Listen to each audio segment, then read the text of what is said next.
ये दोनों तरीकों से एक हम लोगों ने सुझाव इलेक्टोरल बॉन्ड्स का रखा है, और जो कल्पना है कि इलेक्टोरल बॉन्ड्स केवल चेक के माध्यम से कोई भी डोनर खरीद सकता है, जो खरीदेगा उसको उतनी टैक्स में छूट मिलेगी, खरीदारी के कुछ समय के भीतर, छोटे समय में 3 या 4 सप्ताह में वो रिडीमेबल होगा, केवल पॉलिटिकल पार्टी के अकाउंट में होगा, और केवल हर पार्टी का एक अकाउंट होगा जो प्री डिक्लेयर्ड होगा इलेक्शन कमीशन में, इसमें रिडीमेबल होगा। तो पार्टी के हाथ में भी क्लीन पैसा आएगा, देने वाला भी क्लीन पैसा देगा। किसने कितने का खरीदा है ये तो बैंक में पता होगा, लेकिन उसने किस किस को कितना दिया है ये केवल उसको पता होगा। The Supreme Court has struck down the electoral bond scheme. नमस्कार दोस्तों, आपने सुना होगा कि राजनीतिक दलों को चंदा इसलिए दिया जाता है ताकि बड़े कारोबारी नियमों में अपने हिसाब से तब्दीली करा सकें। पहले जो चंदा सीधे दिया जाता था, अब उसकी शक्ल इलेक्टोरल बॉन्ड ने ले ली। लेकिन रिश्वत देने के इस तरीके को भी सुप्रीम कोर्ट ने असंवैधानिक करार देते हुए इस पर रोक लगा दी है। जाहिर है इससे सबसे ज़्यादा नुकसान बीजेपी पार्टी को ही होता हुआ दिख रहा है। वैसे 2018 में राजनीतिक दलों को चंदा देने की ये स्कीम लाई तो इसलिए गई थी ताकि उनको जो पैसा दिया जाता है उसे कानूनन सही ठहराया जा सके, लेकिन उच्चतम न्यायालय ने इसे रद्द करते हुए कहा कि इससे अनुच्छेद 19(1)(a) के अंतर्गत आने वाले सूचना के अधिकार का उल्लंघन होता है।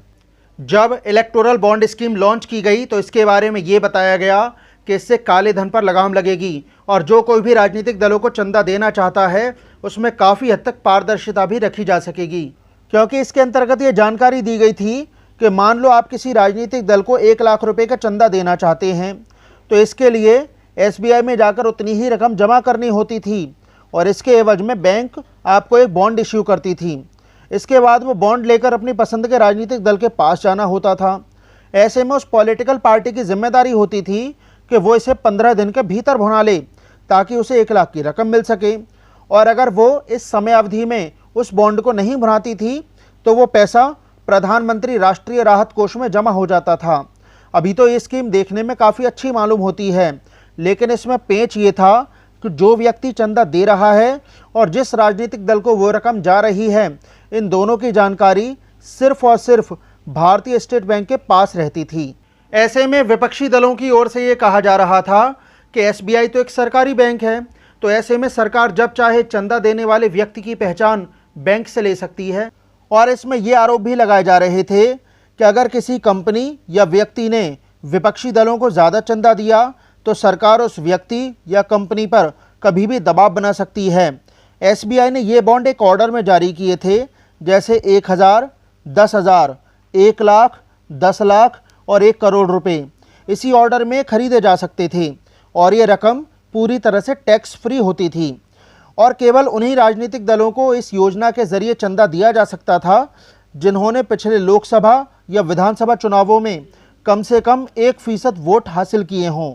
तो जैसे ही ये स्कीम लागू हुई, ठीक उसी वक्त कई राजनीतिक दलों ने इसके खिलाफ सुप्रीम कोर्ट में एक याचिका दाखिल कर दी।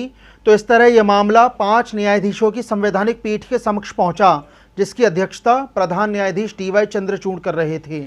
सुप्रीम कोर्ट में जब इस केस की सुनवाई चल रही थी तो वरिष्ठ वकील प्रशांत भूषण ने दलील देते हुए कहा कि जनता को सूचना पाने का हक है। जब कोई प्रत्याशी जनता से वोट मांगने की अपील कर सकता है तो देश के नागरिकों को भी अधिकार होना चाहिए कि वो ये जान सकें कि किस राजनीतिक दल को किस व्यक्ति ने कितना पैसा दिया है। इसके अलावा उन्होंने ये भी कहा कि जब मिनिस्ट्री ऑफ कॉरपोरेट अफेयर्स की वेबसाइट पर जाते हैं तो वहाँ चंदा देने वाले कंपनियों के नाम तो दिखाई देते हैं, लेकिन ये नहीं पता चलता है कि वो पैसा किस पॉलिटिकल पार्टी को दिया गया। इस तरह जब वेबसाइट को चेक किया जाता है तो वहाँ 23 लाख रजिस्टर्ड कंपनी दिखाई देती हैं, जिनमें एक आम आदमी के लिए किसी विशेष कंपनी की जानकारी देख पाना काफ़ी मुश्किल है। महत्वपूर्ण फैसला सुप्रीम कोर्ट ने दिया जिसका कि बहुत लंबा असर होगा हमारी पूरी चुनावी लोकतंत्र के ऊपर। उन्होंने ये इलेक्टोरल बॉन्ड की स्कीम कॉम्प्रिहेंसिवली स्ट्राइक डाउन कर दी है, ये कहते हुए कि इसमें जो एनोनिमस एलिमेंट इन्होंने लाया कि भाई किसी को पता नहीं लगे कि भाई ये इलेक्टोरल बॉन्ड किसने खरीदे और किसको दिए, ये बिल्कुल हमारे जनता के सूचना के अधिकार के खिलाफ है, जो कि एक मौलिक अधिकार है जनता का। और साथ में उन्होंने तो ये जितने भी अमेंडमेंट्स आए थे कंपनीज एक्ट में, इनकम टैक्स एक्ट में, रिप्रेजेंटेशन ऑफ पीपल एक्ट में, सबको रद्द कर दिया है इलेक्टोरल बॉन्ड स्कीम को जो ला रहे थे। दूसरी बात, उन्होंने ये भी बोला है कि ये जो अमेंडमेंट करा गया था कि कंपनीज जो हैं कितना भी पैसा पॉलिटिकल पार्टीज़ को दे सकती हैं। पहले जो रिस्ट्रिक्शन था कि अपना एनुअल प्रॉफिट से 7.5% से ज़्यादा नहीं दे सकती, वो भी रद्द कर दिया है कि ये हमारे इलेक्टोरल डेमोक्रेसी के खिलाफ है, क्योंकि ये लेवल प्लेइंग फील्ड को हटाता है और बड़ी बड़ी कंपनियों को इलेक्शन इन्फ्लुएंस करने देता है। साथ में उन्होंने ये भी बोला है कि जितने भी इलेक्टोरल बॉन्ड्स खरीदे गए और जो जमा करे गए पॉलिटिकल पार्टियों ने जो अपने खातों में जमा करे, उसका पूरा ब्यौरा स्टेट बैंक ऑफ इंडिया, जिसके पास ये सारी इन्फॉर्मेशन है, वो इलेक्शन कमीशन को दे और ये पब्लिक वेबसाइट पर डाला जाए, जिससे कि जनता को पता लगे कि किसने ये इलेक्टोरल बॉन्ड्स खरीदे और किस पॉलिटिकल पार्टी को दिए। इस दौरान ये बात भी सामने निकल कर आई कि जो ये चंदा इस तरह दिया जा रहा है, वो कहीं ना कहीं रूलिंग पार्टी को ही ज़्यादा फायदा पहुंचाता हुआ दिखाई दे रहा है। अब इससे होता ये है कि सरकार के ज़रिए जो नियम बनाए जाते हैं वो भी इतने लचीले तो होते ही हैं, जिससे बड़े कॉरपोरेट हाउसेस को खासा फ़ायदा पहुंचाया जा सके। दोस्तों, इसमें कोई शक नहीं है कि लोकसभा चुनावों को देखते हुए ये अभी तक का सबसे बड़ा फैसला है। और ये फैसला ये भी बताता है कि जिस इलेक्टोरल बॉन्ड स्कीम को मोदी सरकार अभी तक पाक साफ बता रही थी, सुप्रीम कोर्ट ने उस पर एक झटके में रोक लगा दी है। आपको ये जानकर हैरानी होगी कि चंदा लेने के लिए सरकार की ओर से भारतीय कंपनी एक्ट तक में बदलाव किए गए। दरअसल कंपनी एक्ट 182 में बदलाव ये किया गया कि अगर कोई कंपनी घाटे में भी जा रही है तो वो भी पॉलिटिकल पार्टीज़ को चंदा दे सकती है। अब इसका सबसे ज़्यादा फ़ायदा बीजेपी को ही हुआ है, क्योंकि इस समय वही सरकार में है।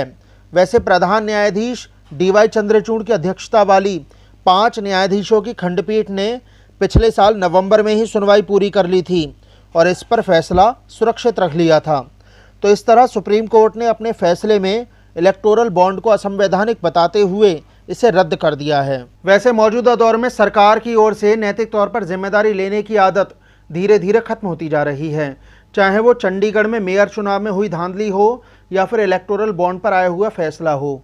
दोस्तों, सुप्रीम कोर्ट का ये फैसला कोई मामूली फैसला नहीं है, लेकिन अफसोस तब होता है जब गोदी मीडिया अपना पेशा ठीक तरह से करता हुआ नहीं दिखाई देता है।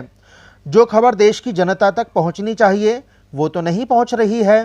हर ज़रूरी खबर को मंदिर मस्जिद या हिंदू मुसलमान की आड़ लेकर इस तरह से दबा दिया जाता है जैसे वो कोई मुद्दा ही ना हो।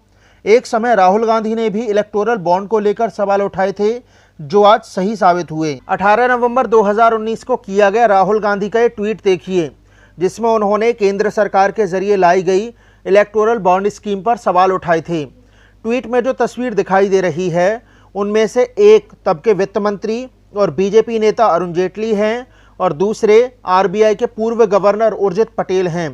और अब पिछले दिनों राहुल गांधी ने इस मामले पर एक और ट्वीट किया है, जिसमें कहा गया है कि नरेंद्र मोदी की भ्रष्ट नीतियों का एक और सबूत आपके सामने है। भाजपा ने इलेक्टोरल बॉन्ड को रिश्वत और कमीशन लेने का माध्यम बना दिया था, आज इस पर मोहर लग गई है। साल 2019 में कांग्रेस ने अपने चुनावी घोषणा पत्र में इलेक्टोरल बॉन्ड स्कीम पर रोक लगाने की बात कही थी। हालांकि कांग्रेस वो चुनाव हार गई, लेकिन अब वही काम सुप्रीम कोर्ट ने करके दिखा दिया है। सुप्रीम कोर्ट ने बॉन्ड जारी करने वाले भारतीय स्टेट बैंक से तुरंत बॉन्ड की बिक्री बंद करने के लिए कहा और यह आदेश भी दिया कि जिन लोगों ने और कंपनियों ने बॉन्ड खरीदे हैं उनकी जानकारी 3 हफ्ते के भीतर तैयार की जाए। हर बॉन्ड जो जारी किया गया उसकी जानकारी सार्वजनिक करनी होगी, जैसे बॉन्ड किसके द्वारा खरीदा गया, किस पार्टी को इसका फ़ायदा मिला, ये कितनी कीमत का था और इसे किस दिन भुनाया गया। कोर्ट ने यह भी कहा कि जिन बॉन्ड्स को भुनाया नहीं गया है और जिनके खत्म होने में समय रह गया है, राजनीतिक पार्टियां उनको लौटा दें। हमारी मांग है, ये सीधा सीधा भ्रष्टाचार का मामला है और इस भ्रष्टाचार के मामले में सीधे सीधे प्रधानमंत्री खुद शामिल हैं। ऐसे कई खोजी पत्रकारों ने फाइल की नोटिंग्स तक सार्वजनिक की हैं, आप सबके सामने हैं, मैं भी आपसे साझा करूंगा, जिसमें चुनाव आयोग हो, वित्त मंत्रालय हो, लॉ कमीशन हो, लॉ मिनिस्ट्री हो, इन सबने अपने अपने स्तर पे जिनके जमीर जिंदा हैं उन अधिकारियों ने फाइल नोटिस में अपना विरोध दर्ज किया था। उस विरोध को नजरअंदाज करते हुए किस तरह से ये थोपी गई इलेक्टोरल बॉन्ड स्कीम इस देश पर, यह हम सब ने देखा। आज प्रधानमंत्री एक्सपोज हो गए हैं, बेनकाब हो गए हैं, उनका भ्रष्टाचार बेनकाब हो गया। ये भ्रष्टाचार मैं कहूं बचते हुए कह दूं कि भाजपा का भ्रष्टाचार है, ये इलेक्टोरल करप्शन है, ये सब मुझे लगता है लाग लपेट की बात होगी। ये सीधा सीधा प्रधानमंत्री द्वारा किया गया एक भ्रष्टाचार है, जिसको कानूनी जामा पहनाने का प्रयास किया गया। मनी बिल लाकर आपने मनी का इंतजाम कर दिया विधायक खरीदने के लिए, कोयले की खदान देने के लिए, हवाई अड्डे देने के लिए, अपने मित्रों को उपकृत करने के लिए। यह आपके सामने है। आज मैं फिर से हमारी पार्टी की ओर से, इस देश की जनता की ओर से उन तमाम वकीलों को, एक्टिविस्ट्स को, एनजीओस को, माननीय सर्वोच्च न्यायालय को खुले दिल से धन्यवाद देते हैं कि आपने एक ऐसा आदेश आज पारित किया है जिससे लोकतंत्र के जिंदा रहने की उम्मीद हम सबके मन में जागी। जिस तरह बीजेपी की रैलियों में पैसा पानी की तरह बहाया जाता है, उससे इतना तो साफ था कि पार्टी को मोटा चंदा मिल रहा है, जिसकी बदौलत महंगे विज्ञापन और चुनाव प्रचार का प्रबंध किया जाता है। लगातार खबरें छप रही थीं कि इलेक्टोरल बॉन्ड के जरिए जो चंदा दिया जा रहा है उसका सबसे ज़्यादा हिस्सा बीजेपी के पास जा रहा है। एसोसिएशन फॉर डेमोक्रेटिक रिफॉर्म्स के आंकड़े बताते हैं कि 2022-23 में जितने भी बॉन्ड बिके उनका 90% बीजेपी को मिला है। इसी दौरान कॉरपोरेट ने 850 करोड़ रुपए का चंदा दिया, जिसमें 719 करोड़ का चंदा बीजेपी को मिला और महज 79 करोड़ कांग्रेस को मिला। तो इस तरह पैसे के मामले में बीजेपी सबसे ताकतवर पार्टी बनकर उभरी है। केंद्र सरकार अक्सर इस योजना का बचाव करती रही है, लेकिन सुप्रीम कोर्ट के अंदर उसकी ये दलीलें किसी को प्रभावित नहीं कर सकी। साल 2017 में जब ये बॉन्ड आया, तभी से इस पर सवाल उठने शुरू हो गए थे। पुरानी खबरें इंटरनेट पर ढूंढेंगे तो उस वक्त न्यूज़ लॉन्ड्री ने बताया था कि अरुण जेटली के बजट भाषण से 2 दिन पहले आरबीआई ने इलेक्टोरल बॉन्ड का विरोध किया था। 1 फरवरी 2017 को तत्कालीन वित्त मंत्री अरुण जेटली अपने बजट भाषण में इलेक्टोरल बॉन्ड की घोषणा करने वाले थे। न्यूज़ लॉन्ड्री ने अपनी खबर में ये भी बताया है कि इलेक्टोरल बॉन्ड यानी एक विवादास्पद लेकिन कानूनी तौर पर स्वीकृत ऐसा औजार जिसके जरिए बड़े कॉरपोरेशन और दूसरी कानूनी संस्थाएं अपनी पहचान उजागर किए बिना असीमित मात्रा में पैसा राजनीतिक दलों को मुहैया करवा सकते हैं। इसके 4 दिन पहले यानी 28 जनवरी 2017 को एक वरिष्ठ टैक्स अधिकारी ने वित्त मंत्रालय में अपने वरिष्ठ अधिकारियों को एक आधिकारिक नोट लिखकर आगाह किया कि गुमनाम चंदे को कानूनी रूप से वैध बनाने के लिए आरबीआई अधिनियम में संशोधन करना होगा। उन्होंने इस प्रस्तावित संशोधन का ड्राफ्ट बनाकर वित्त मंत्रालय के शीर्ष अधिकारियों को भेजा। इसके बाद उसी दिन दोपहर 1:45 बजे वित्त मंत्रालय के एक अधिकारी ने रिजर्व बैंक के डिप्टी गवर्नर रामा सुब्रमण्यम गांधी को प्रस्तावित संशोधन पर त्वरित टिप्पणी का आग्रह करते हुए 5 लाइन का एक ईमेल भेजा। फिर आरबीआई ने 30 जनवरी 2017 को अपना विरोध दर्ज कराते हुए इस ईमेल का जवाब दिया। उस वक्त रिजर्व बैंक ने कहा कि चुनावी बॉन्ड और आरबीआई अधिनियम में संशोधन करने से एक गलत परंपरा शुरू हो जाएगी। इससे मनी लॉन्ड्रिंग को बढ़ावा मिलेगा, भारतीय मुद्रा पर भरोसा कम होगा और नतीजतन केंद्रीय बैंकिंग कानून के मूलभूत सिद्धांतों पर ही खतरा पैदा हो जाएगा। है ना कमाल की बात। इस मामले पर आरबीआई को पहले से ही पता था कि इलेक्टोरल बॉन्ड के आने से मनी लॉन्ड्रिंग बढ़ जाएगी, लेकिन उसके बावजूद भी सरकार की ओर से इसकी घोषणा की जाती है। आप खुद सोचिए कि आम लोग बैंक में अपना पैसा रखते हैं तो उसकी पूरी जानकारी सरकार के पास रहती है, जबकि इलेक्टोरल बॉन्ड स्कीम में किस पार्टी को चंदा दिया जा रहा है उसकी जानकारी नहीं मिलती। आप देख रहे हैं ना कि कैसे एक लोकतांत्रिक देश में जनता से सूचना छिपाई जाती हैं। आपको पता होना चाहिए कि शुरुआत में चुनाव आयोग और आरबीआई ने अपनी आपत्ति दर्ज कराई थी। संसद में इसके पास हो जाने के बाद तक चुनाव आयोग ने लिखित रूप में कानून और न्याय मंत्रालय से कहा था कि इलेक्टोरल बॉन्ड के जरिए राजनीतिक दलों को विदेशी स्रोत से मिलने वाले अवैध चंदे को छिपाने में मदद मिलेगी। उस समय चुनाव आयोग बोल रहा था तो सरकार में मौजूद किसी ने उसकी सुध नहीं ली, लेकिन आज वो कुछ बोल नहीं सकता क्योंकि अब चुनाव आयुक्त की नियुक्ति खुद प्रधानमंत्री को करनी है। Electoral bonds, whatever is the order of and commission continuously, जितने भी ये केस में हम भी पार्टी थे तो हमारे एफिडेविट्स आपने शायद देखा होगा, पढ़ा होगा। Commission is always, as I said in the mention in the beginning itself, हमारे दो ही बेसिक आधार हैं, transparency, transparency, information, information, information. Second, involve, involve, involve. तो हमारा सुप्रीम कोर्ट में यही आधार था कि we are in favour of transparency. When the order has come we will take action as directed in the order. दोस्तों, क्योंकि अब इलेक्टोरल बॉन्ड स्कीम असंवैधानिक करार दे दी गई है तो जो पैसा राजनीतिक दलों के पास पहुंच चुका है, इस पर यह तो तय है कि वो इस पैसे को वापस नहीं करेंगे, बल्कि इस पर वो ये कह सकते हैं कि जो भी रकम उनके पास चंदे के रूप में आई वो उसे खर्च कर चुके हैं। क्योंकि आप भी जानते हैं कि आया हुआ पैसा कोई भी बहुत मुश्किल से ही लौटाता है। हाँ, इतना ज़रूर हो सकता है कि अगर कुछ बॉन्ड अभी तक नहीं भराए गए हैं तो वो भले ही वापस कर दिए जाएं। दरअसल अब ये स्कीम रद्द की जा चुकी है, तो ऐसे में सवाल भी उठना लाजमी है कि क्या राजनीतिक दलों को चंदा देने की जो प्रथा इलेक्टोरल बॉन्ड से पहले चल रही थी, क्या वो फिर से शुरू हो जाएगी? तो इस पर यही कहा जा सकता है कि इलेक्टोरल बॉन्ड को हटाकर हालात को थोड़ा सा सुधार लिया गया है, लेकिन ये भी एक आदर्श स्थिति नहीं कही जा सकती। नियम के मुताबिक जिस साल लोकसभा चुनाव होने होते हैं उस साल 30 दिन के लिए इलेक्टोरल बॉन्ड फिर से निकाले जाते हैं।